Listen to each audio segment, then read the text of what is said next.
magique. Bienvenue sur la partie numéro 2 de cette empreinte acoustique. Comment ça s'appelait déjà, Raph? Réponse? Hello les amis, je suis heureux de vous retrouver dans cette seconde partie de la création du studio de mon ami Raphaël. Donc évidemment dans la partie 1, si tu l'as loupé, je t'invite à arrêter cette vidéo et la regarder, sinon tu vas pas comprendre. Et donc voici donc la suite. Alors, je vais détailler ça en 3 parties, c'est-à-dire que je vais vous montrer un peu déjà par rapport à ma cabine. C'est pour ça que je fais cette seconde partie ici, parce qu'on peut commencer déjà avec du fait main, puis on va aller sur du côté plus professionnel, et enfin je vous montrerai un peu comment Raph a procédé pour l'habillage de son studio, et vous verrez cette seconde partie que j'avais tournée il y a déjà quelques années. Alors, tout d'abord, tu vois ici on est dans la cabine et c'est la même chose, c'est le même principe que de l'autre côté. Ici j'ai traité partout évidemment, donc soit c'est de la toile, derrière il y a de la fibre de bois, des panneaux en mousse, tu vois il y en a un peu tout autour. Ça c'est les panneaux qu'on trouve au Brico, voilà, c'est la panneau mousse classique. Ça j'ai fait moi-même, tu vois, voilà, un panneau que j'ai mis sur quelque chose pour le pivoter, je sais aussi le prendre, tu vois, l'enlever. L'important c'est qu'il soit ici, voilà. Tu vois derrière il y a... Voilà, j'ai fait un peu comme je voyais dans les studios. En fait, ce qu'il faut, c'est casser tout ce qui est relief. Donc, dès que tu as... à le remettre. Hein.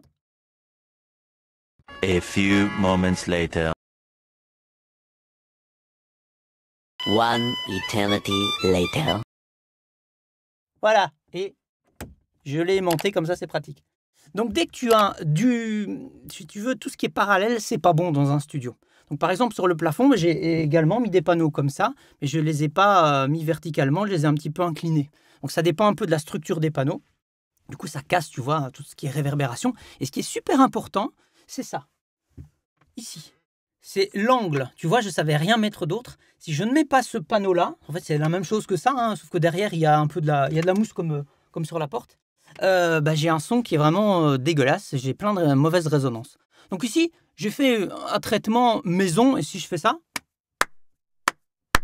voilà, ça sonne assez neutre. Et encore, la porte est un peu ouverte, mais parfois c'est intéressant justement aussi d'enregistrer la porte ouverte. Par exemple, chez Raph, on enregistre certaines choses, la porte ouverte, ça sonne mieux, donc c'est aussi des tests à faire. Mais voilà, le studio, il a été traité, hein, c'est ça le plus important. Donc, Raph s'est dirigé vers des professionnels pour pouvoir habiller son studio. Première étape, on a fait exploser des ballons, on a une réponse impulsionnelle et un ingénieur de son a précisé à mon ami, ici tu dois mettre tel genre de panneau, etc. etc. Et Raph voulait quelque chose de naturel, donc s'est dirigé vers Geek Acoustic. Donc je vous mettrai le lien en description.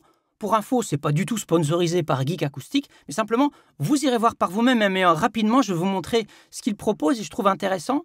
Voilà, on est sur le site de Geek Acoustic. Voilà, on va retrouver des choses assez classiques. Et par exemple, ça, c'est intéressant. C'est des panneaux acoustiques, on va dire, plutôt de design, donc pour habiller.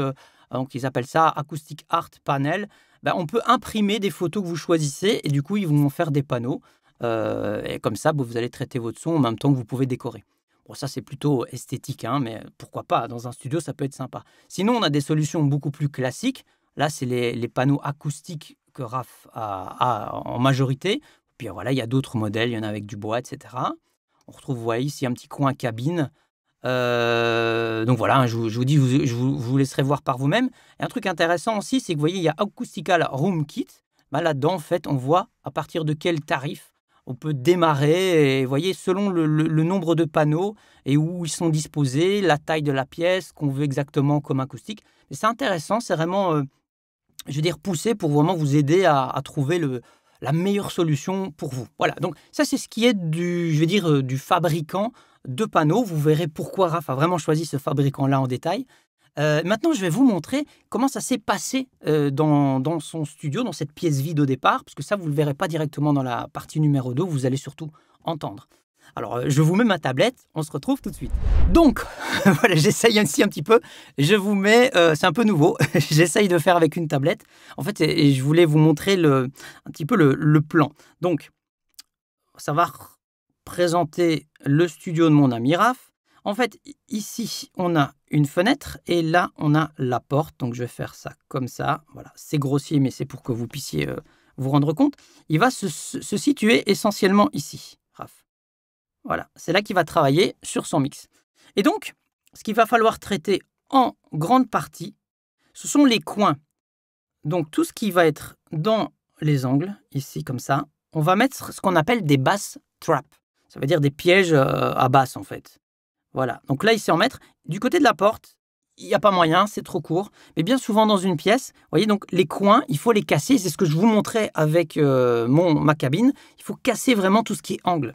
Ensuite, il a eu des panneaux, on va dire, plus classiques. Donc, grossièrement, je vais mettre ça, voilà, genre de panneaux. Alors, l'avantage de ces panneaux, c'est aussi que c'est comme des cadres. C'est-à-dire qu'en fait, ça se met au mur comme si c'était un tableau. Donc, voilà, vous pendez derrière, il y a comme un câble. Ou alors, ça se fixe. Pour ceux qui se mettent au plafond, ils se fixent au plafond avec une attache spécifique qui sont livrées. Et il avait aussi, je vais les remettre en bleu, parce qu'ils étaient aussi en bleu. Voilà, il y a des choses comme ça pour diffuser le son. Parce qu'en fait, ici, il va y avoir, quand je dis ici, je vais le faire comme ça, il va y avoir un piano. Voilà, vous le verrez dans la partie numéro 3. Et déjà, j'espère que vous appréciez cette vidéo. Alors, donnez-moi du like et abonnez-vous si ce n'est pas encore fait. Activez la cloche aussi. Donc, une fois que ça c'est traité dans la pièce, c'est déjà pas mal. Et ensuite, on s'attaque au plafond. Donc, je vais faire un truc assez grand. Mais voilà, plus ou moins à ce niveau-là, il y a des panneaux. Et pareil ici, il y a des panneaux au plafond. Ce qu'il faudra encore faire parfois, c'est mettre de la moquette sur le sol ou un tapis. Et ça peut éviter d'avoir du coup ce côté parallèle entre le plafond et le sol. Ça casse un petit peu. Mais voilà, déjà cet habillage-là est assez complet et intéressant. Et quand je vous disais, dans ma cabine, alors je vais le mettre comme ça. Voilà, dans ma cabine, ce que j'ai fait, me suis représenté. Au lieu de mettre des panneaux de cette manière-là au plafond, donc déjà on a un plafond qui est suspendu, enfin j'ai fait tout ça dans les règles que j'ai pu apprendre, j'ai mis des panneaux, mais dans ce sens-là, j'en ai mis 3. Je les ai fait suspendre en fait avec des petits crochets et un élastique tout simplement. Donc en fait j'ai joué simplement sur l'angle et les réverbérations, du coup elles partent un petit peu différemment. Elles sont un peu absorbées et ça s'éclate un peu partout. Donc voilà, il y a des choses qu'on peut faire soi-même facilement. Et puis quand on a une pièce qui est plus grande, comme ici, le studio ça va, c'est petit, mais quand on a une plus grande pièce, si je devais refaire tout un studio comme Raph, je ferais appel à ce genre de professionnel, c'est beaucoup plus facile. Voilà, alors j'espère que ça vous aura aidé. Maintenant, je vous laisse avec la seconde partie. Il y en aura une troisième où j'interviewe Raph sur son album. Ne le manquez pas, je vous dis à très bientôt. Ciao. 6 months later. Magique! Bienvenue sur la partie numéro 2 de cette empreinte acoustique. Comment ça s'appelait déjà, Raph? Réponse impulsionnelle? Réponse impulsionnelle, RI. Acoustique, non, on ne disait pas Non, acoustique. réponse impulsionnelle. Ah bon, alors réponse impulsionnelle, voilà, après réponse impulsionnelle, je t'en prie, on a un son tout à fait, je veux dire ordinaire, normal, un son de studio, on a encore une espèce de petit, peut-être, je ne sais pas s'il s'appelle flotteur, mais il y a un petit truc qui fait métallique, on ne l'entend pas comme ça directement, mais nous on l'entend ici. Bon, c'est pas grave, c'est encore entre le sol et le plafond, puisque comme vous voyez, il y a eu des habillages tout autour. Alors l'avantage de cet habillage, Raph, c'est que, tu as été prendre ça, c'est écologique. C'est pas, bon, ça a quand même un certain coût, mais c'est pas des mousses, c'est pas des trucs absolument chimiques. C'est fait main. Et c'est fait main. Et ce sont des panneaux de différentes épaisseurs, vous montrerez ça dans la vidéo, qui sont donc certains avec des lattes de bois à certains endroits, certains avec des matériaux comme de la mousse toute simple, comme une mousse d'un oreiller, d'autres avec de la mousse un petit peu plus dure. Et bref, tout ça fait que, voilà, aujourd'hui, tu as un studio qui est équipé acoustiquement pour travailler. Tout à fait. Et d'ailleurs, ce qui est très intéressant, c'est la formule scatter plate. C'est une formule qui permet d'absorber et puis de restituer les aigus aussi. Donc, on ne fait pas que absorber le son, on restitue les aigus également. Et donc, ça permet d'avoir un son plus homogène. Ça, c'est une technique vraiment très intéressante. Je ne la connaissais pas. Et je trouve ça vraiment... je trouve que ça a un effet très très fort. Alors Raph, c'est pas fini en fait encore, on voit derrière nous, il y a de l'espace. Qu'est-ce qui va arriver là?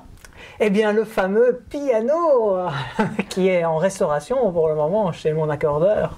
Donc voilà, j'ai hâte qu'il revienne. Et donc c'est un piano à queue, 3/4 queue, donc ça va quand même prendre de la place là dans le coin. Ouais. Et j'ai hâte de pouvoir essayer le piano déjà pour voir comment ça sonne dans la pièce, même sans l'enregistrement. Donc, Alors en fait, Raph m'a un peu pressé parce que vous voyez, on est tout cool là. Il est en plein stage là, comme il est là, donc il a donné stage au matin. Moi, je vais installer deux boîtes là, les deux boîtes qu'on voit au fond là. C'est tout ce qui restait à installer. on les voit. On les voit oui, sur la voit caméra, bien, on c'est les vrai. voit bien. Et donc voilà, il fallait pas faire de poussière avant que le piano arrive, évidemment, hein, Raph, sinon c'était une Exactement. catastrophe. Et tu as raison, il y avait quand même des poussières, donc Voilà. c'est bien. Et puis de toute façon, avec le piano qui est dans cet espace-là, j'aurais été un peu embêté pour installer tout ça, parce que l'espace est limité, mais bien pensé. Voilà, exactement. Alors, quand il y aura ce piano installé, eh ben, peut-être on viendra, on verra également comment ça marche. Moi, je vous donnerai rendez-vous pour vous montrer un petit peu comment. Je vous donne rendez-vous, je dis ça, mais on verra peut-être lors d'une prochaine vidéo, puisque le but c'est quand même d'enregistrer. Donc, Tout à fait. je partagerai également quelques sessions d'enregistrement. En tout cas, avec quelques habillages bien pensé, bien ajusté, ça, on n'aurait jamais pu le mettre nous-mêmes si on n'avait pas eu, en tout cas, la réponse justement de l'ingé son. C'est lui Tout qui à t'a fait. dit quoi prendre comme panneau, Exactement. où est-ce qu'il fallait les placer, et par rapport à ce que tu cherchais comme type d'activité. Puisque Voilà, tu vas exactement. faire de l'édit, c'est-à-dire tu vas travailler le son en post-prod, ce qu'on dit comme ça, et de l'enregistrement avec piano et aussi d'autres instruments. Voilà. Donc il fallait que ta pièce soit adaptée pour ça, et pour également pouvoir écouter de manière... je veux dire, sans se fatiguer les oreilles avec un casque et dans un environnement propice à ça. Voilà. Et déjà, quand on parle, maintenant, on sent vraiment Ah oui, toute la c'est- différence. Ça n'a rien à voir avec.